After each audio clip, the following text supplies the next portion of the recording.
Hi friends, welcome to Megala designer. இந்த வீடியோவில் பார்த்தீங்க அப்படின்னா பிகினர்ஸ்க்கு வந்து ரொம்ப யூஸ்ஃபுல்லான டிப்ஸ் நிறையா இருக்குது.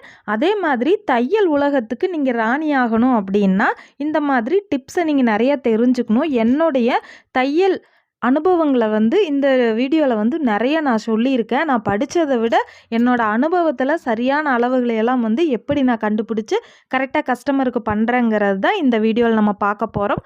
வாங்க இப்போ நம்ம வீடியோக்கு போயிடலாம்.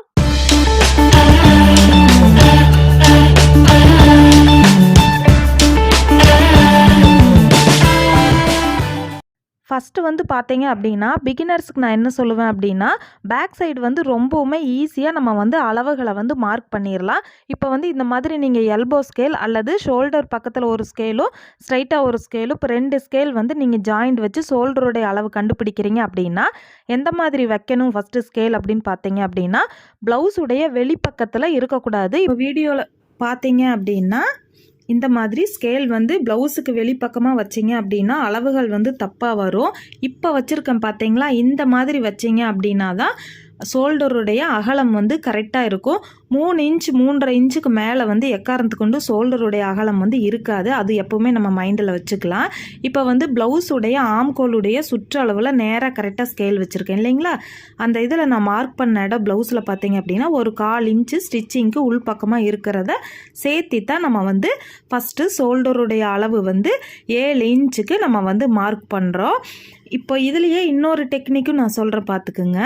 இப்போது ஷோல்டருடைய கழுத்துடைய அகலம் வந்து எப்படி நம்ம மார்க் பண்ணுறோம் அப்படின்னா, நமக்கு வந்து உள்துணி வந்து ஸ்டிச்சிங்கோடு சேர்த்தி வந்து கரெக்டாக 3.25 இன்ச்சுக்கு நமக்கு வந்து இருக்குது இல்லைங்களா.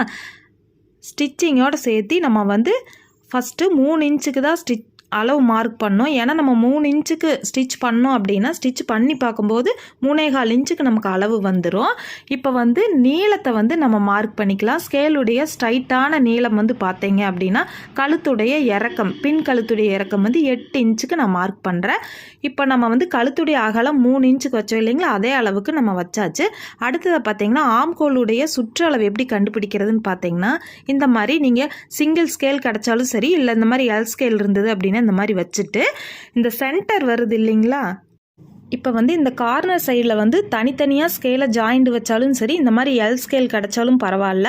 இந்த கிராஸ் வந்து நமக்கு 1.5 இன்ச் இருக்காங்கிறத நீங்கள் மெஷர்மெண்ட் பண்ணிட்டீங்க அப்படின்னா அப்போ வந்து ஸ்கேலை வந்து நீங்கள் கரெக்டாக வச்சுருக்கீங்கிறது அர்த்தம். இப்போ வந்து 7 இன்ச்சுக்கு ஆம்கோலுடைய நீளம் வந்து நமக்கு காட்டுது. இப்போ அளவு ப்ளவுஸில் பார்த்தீங்கன்னா ஒரு 1/2 இன்ச் வந்து ஷோல்டரில் ஸ்டிச்சிங்காக இருக்குது இல்லைங்களா. நிறைய பேர் வந்து மார்க் பண்ணும்போது இந்த உள் துணியை வந்து மறந்துடுவாங்க. இப்படி நம்ம சரியான அளவு எடுக்கும்போது கண்டிப்பாக அதை வந்து ஞாபகத்தில் வச்சுக்கணும். அந்த 1/2 இன்ச்சையும் நம்ம சேர்த்தி தான் வந்து ஆம்கோலுடைய நீளத்தை வந்து நம்ம கிளாத்தில் வந்து மார்க் பண்ணணும். இப்போ வந்து பார்த்தீங்க அப்படின்னா கரெக்டாக ஆம்கோலுடைய நீளம் வந்து 7.5 இன்ச்சுக்கு நம்ம வந்து மார்க் பண்ணணும். ஷோல்டருடைய நீளம் பார்த்தீங்க அப்படின்னா கரெக்டாக 7 இன்ச்சுக்கு இருந்தது இல்லைங்களா. எப்போவுமே வந்து பார்த்தீங்க அப்படின்னா ஷோல்டருடைய நீளமும் ஆம் பகுதியுடைய நீளம் வந்து நமக்கு ஒரு 1/4 இன்ச் 1/2 இன்ச்சு தான் வித்தியாசம் வரும். அடுத்ததை பார்த்திங்கன்னா நம்ம முன் பக்கத்துக்கு மார்க் பண்ணுறதுக்காக கிளாத்தை போட்டாச்சு, அளவு ப்ளவுஸ் எடுத்தாச்சு. இப்போ இந்த அளவு ப்ளவுஸில் நம்ம முக்கியமாக வந்து பேக் சைடுக்கு நம்ம மார்க் பண்ணி கட் பண்ணோம் இல்லைங்களா, அதில் எந்தெந்த அளவுகளை எடுப்போம் அப்படின்னா ஆம் பகுதியுடைய சுற்றளவும் சைடு உள்ள அளவுகளையும் தான் நம்ம வந்து மார்க் பண்ணுவோம். இப்போ பேக் பீஸை வந்து ஃப்ரண்ட் பக்கத்துக்கு நம்ம வந்து மார்க் பண்ணுறதுக்கு இந்த மாதிரி அட்ஜஸ்ட் பண்ணி கிராஸ் கட்டிங் அப்படின்னா கிராஸாக வச்சுக்கோங்க, நேர் கட்டிங் அப்படின்னா நேராக வச்சுக்கலாம். இப்போ வந்து கிராஸ் கட்டிங்க்கு அப்படிங்கிறனால ஃபஸ்ட்டு என்னென்னு பார்த்தீங்கன்னா ஷோல்டர், ரெண்டாவது வந்து பார்த்தீங்கன்னா ஆம்கோலுடைய சுற்றளவு. இது வந்து நம்ம சரியான அளவு எடுத்து நம்ம மார்க் பண்ணினதுனால நம்ம வந்து பேக் பீஸையே ஃப்ரண்ட் சைடுக்கு இந்த அளவு எடுத்துக்கலாம். அடுத்ததாக பார்த்தீங்க அப்படின்னா முன் கழுத்து வர்ற இடத்துக்கு நம்ம சும்மா ஒரு 2.5 இன்ச் அளவுக்கு கோடு போட்டால் போதும். அடுத்ததாக பேக் சைடுடைய முதுகு பக்கம் வந்து கிளாத் எந்த அளவு வருது, அதாவது நமக்கு உடலுடைய சுற்றளவை கண்டுபிடிக்கிறதுக்கு நம்ம வந்து இந்த மார்க் பண்ணணும். இப்போ வந்து ஸ்கேலை வச்சு ஸ்ட்ரைட்டாக நம்ம வந்து நேர்கோடு எந்த இடத்துல வருதோ அதுக்கு தகுந்த மாதிரி நேராக நம்ம வந்து ஸ்கேலை வச்சு கோடு போட்டுக்கலாம். இது போட்டதுக்கு பிறகு வந்து பார்த்திங்கன்னா ஆம்கோலுடைய சுற்றளவு முன்பக்கம் வருது இல்லைங்களா, அந்த இடத்துல வந்து ஒரு 1/2 இன்ச்சுக்கு நம்ம வந்து மார்க் பண்ணிவிட்டு வளைவு கொடுத்து நம்ம வரைஞ்சிக்கலாம். இதில் என்ன டிப்ஸ் அப்படின்னு பார்த்தீங்க அப்படின்னா, இப்போது ஸ்ட்ரைட்டாக வரைஞ்ச கோட்டை விட அதுக்கு உள்பக்கமாக தான் நான் வந்து ஒரு கோடு டச் பண்ணியிருக்கேன் இல்லைங்களா. இந்த ஆம் பகுதியுடைய சரியான அளவில் இருந்து ஒரு 2 பாயிண்ட் வந்து நமக்கு உள்ளே இருக்கிற மாதிரி தான் நம்ம வந்து கோடு போடணும். வெளியில் இருக்கிற மாதிரி போட்டோம் அப்படின்னா என்ன ஆகும் பார்த்தீங்கன்னா, இந்த இடத்துல நமக்கு வந்து ஷோல்டர் ஜாயிண்ட் வைக்கும்போது முன்ன பின்ன கிளாத் இருக்கும். அதனால் உள் பக்கத்துலேயே வர்ற மாதிரி ஒரு கோடு போட்டுக்கலாம். அடுத்ததாக வந்து பார்த்தீங்க அப்படின்னா, நம்ம கழுத்துடைய முன்பக்கத்தை வந்து இப்படி தான் நம்ம வந்து மெஷர்மெண்ட் எடுக்கணும். நிறைய பேர் என்ன பண்ணிடுவாங்க அப்படின்னா, ஷோல்டர் வந்து கழுத்து வரைக்கும் வந்து ரவுண்டாக டேப்பை வச்சு எடுப்பாங்க. அப்படி எடுத்திங்கன்னா நீங்கள் சிக்கிக்குவீங்க. ஏன்னு பார்த்தீங்க அப்படின்னா, அப்படி ரவுண்டாக நம்ம டேப்பை வச்சு எடுக்கிறதுனால தான் நமக்கு வந்து ஷோல்டர் லூஸு, கழுத்து இழுத்துட்ருக்கிற பிரச்சனை, அப்புறம் நிறைய பேர் பார்த்தா ரவுண்ட் ஷேப்பில் வராமல் இருக்குது, கழுத்து வந்து முன்னாடி வந்து அமைப்பாகவே இல்லைன்னு சொல்லிட்டு நிறைய பிகினர்ஸ் கேட்பாங்க. அதுக்கு தான் வந்து முக்கியமான டிப்ஸு. இது எப்படி முன்பக்கம் நம்ம மார்க் பண்ணணுங்கிறத கவனிச்சுக்குங்க. இது ரொம்ப உங்களுக்கு யூஸ்ஃபுல்லான டிப்ஸு. இப்போ வந்து பார்த்தீங்க அப்படின்னா, நான் கிராஸாக டேப்பை வச்சு அளக்கும்போது கரெக்டாக ஸ்டிச்சிங்கோடு சேர்த்து நமக்கு வந்து 8 இன்ச் வந்தது. அந்த 8 இன்ச்சுக்கு நம்ம நேராக கோடு போட்டதுக்கு பிறகு நம்ம வந்து 3 இன்ச்சுக்கு தான் கழுத்துடைய அகலம் மார்க் பண்ணோம் இல்லைங்களா? அந்த 3 இன்ச்சுக்கு நம்ம வந்து மார்க் பண்ணிக்கலாம்.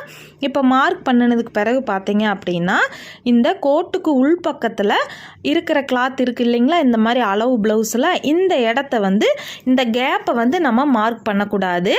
அது வந்து வளைச்சி நம்ம கட் பண்ணும்போது முன்ன பின்ன நமக்கு தப்பாக வர்றதுக்கு நிறைய வாய்ப்பு இருக்குது. இப்போ இந்த ஷோல்டரில் இருக்க கிளாத் இருக்குது இல்லைங்களா, அந்த கிளாத்தை தான் நம்ம வந்து எத்தனை இன்ச் இருக்குது அப்படிங்கிறத நம்ம மெஷர்மெண்ட் எடுக்கணும். இப்போ ஷோல்டர்கிட்ட இருந்து அந்த ஆம் பகுதிக்கிட்ட வரைக்கும் நமக்கு டேப்பில் வச்சோம் அப்படின்னா கரெக்டாக 2 இன்ச் இருக்குது. இதில் வந்து பார்த்திங்கன்னா ஆம் பகுதிக்கிட்ட ஒரு 1/4 இன்ச்சு, கழுத்து பக்கத்தில் ஒரு 1/4 இன்ச்சு, தையலுக்கு நம்ம சேர்த்தோம் அப்படின்னா கரெக்டாக 2.5 இன்ச்சுக்கு நம்ம வந்து இப்போது மெஷர்மெண்ட் எடுக்கணும். இந்த அளவு வந்து கரெக்டாக நம்ம 2.5 இன்ச்சுக்கு பாயிண்ட் பண்ணிவிட்டு இப்போ பார்த்தீங்க அப்படின்னா நம்ம ஆம் பகுதியிலேருந்து தான் 2.5 இன்ச் எடுத்து இல்லைங்களா, அதே ஆம் பகுதி சுற்றளவுலேருந்து தான் நம்ம டேப்பை வச்சு 2.5 இன்ச்சுக்கு மார்க் பண்ணணும். இப்போ இந்த மார்க்கிங் பண்ணினதுக்கு பிறகு பார்த்திங்கன்னா வளைவு கொடுக்கறதுக்காக இந்த கார்னரில் ஒரு 1/2 இன்ச் மட்டும் நம்ம மார்க் பண்ணிக்கலாம். இதே 1 இன்ச்சு 3/4 இன்ச் அப்படின்னா நமக்கு வி ஷேப் மாதிரி கழுத்து வந்துடும். இப்போ வந்து ஆம்கோல் வளைவு ஸ்கேல் இருக்குது இல்லைங்களா, அந்த ஸ்கேலை வச்சோம் அப்படின்னா பாயிண்ட் பார்த்தீங்க அப்படின்னா இந்த பாயிண்ட்டு சென்டர் பாயிண்ட்டு நம்ம மார்க் பண்ண பாயிண்ட்டு ஷோல்டர்கிட்ட வர்ற இடம், இந்த 3 இடமே நம்ம மார்க் பண்ணுற இடத்துல டச்சாக இருக்கணும். அப்போ தான் ஆம்கோல் ஸ்கேல் வந்து நம்ம கரெக்டாக வச்சுருக்கோன்னு அர்த்தம். இப்போ வந்து சரியான அளவில் வந்து ரவுண்டான ஷேப்பில் கழுத்தை வந்து நம்ம வரைஞ்சாச்சு. இப்போ நீங்கள் ஸ்டிச் பண்ணி பார்த்தீங்க அப்படின்னா கரெக்டான அளவில் இருக்கும். அதே மாதிரி நமக்கு தொங்குற மாதிரியோ இழுக்கிற மாதிரியோ வந்து பிரச்சனைகள் வந்து முன்கழுத்தில் வந்து வரவே வராது. இது வந்து நீங்கள் ட்ரை பண்ணி பாருங்கள். இந்த வீடியோவில் ஏதாவது சந்தேகம் இருந்ததுன்னா கமெண்ட் பண்ணுங்கள், உங்களுக்கு நான் ஆன்சர் பண்ணுறேன். இன்னும் அடுத்த வீடியோவில் வந்து நிறைய இன்ட்ரெஸ்டிங்கான டிப்ஸ் இருக்குது. வெயிட் பண்ணிகிட்டே இருங்க அடுத்த வீடியோவுக்கு. தேங்க்யூ.